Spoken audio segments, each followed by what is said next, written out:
وجهه يوم القيامة، كرمنا الله به وببركته.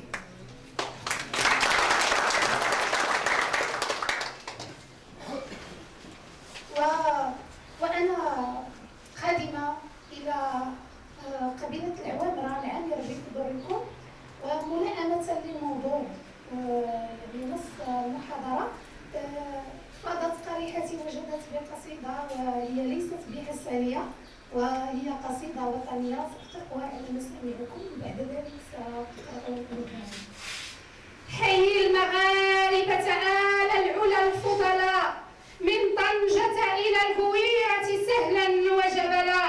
هم منعة الجار لمن حل بوادهم، لا يخشى غدرا خوفا ولا وجلا، راموا إلى السلم بالشرع وابتدلوا أصالة الرأي صونا فلا خطلا، ازدانوا بحلية الفضل عفوا وعفة، فكانوا بين الورى في الحلم مثلا، يا نعم في السلم أياما لهم سلفت، مسيرة خضراء بها كان الجيش أعزلا، حسن ثاني بالسبع المثاني على فوق الدجى، فحق الرجاء إذ نزلا، صلى على الرمال بالصحراء، فلا حام غير من به قد أحسن الظن وتوكلا، شيوخ آل الصحراء بالحب بايعت، حتى التلال رمالها والإبل، حتى الندى على الرطب بواحه، والشمس في مطلع والشفق بالفلا، لا يرتدي بغير علم خفاق أحمر،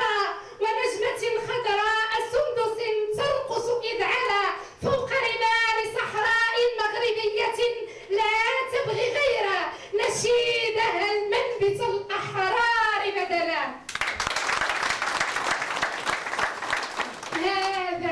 هذا وموجبه أن العلويين قدرهم عال، فوق العلا أشراف هم الفضلاء، فيا ربي بجاه الزهراء بنت محمد رسول الكرام خاتم الرسل، احفظ مليكنا السادس محمد، وأنزله في الحكم على الدرب والسبلا، وأمن عليه عفوا وعافية،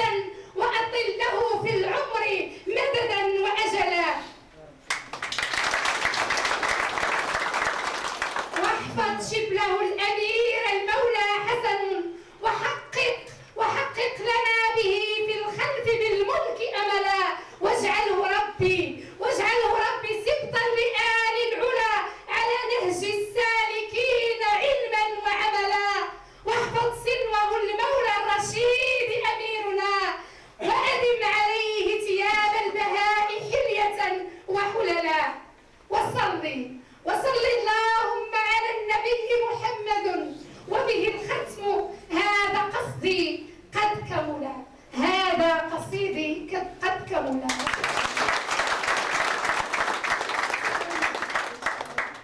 وفي إطار الصدور، ربي قادر يا الغادر، يجعل كيدك في نحرك، يعود عليك سحرك، يبان الحق للظهور. كانت شهقة من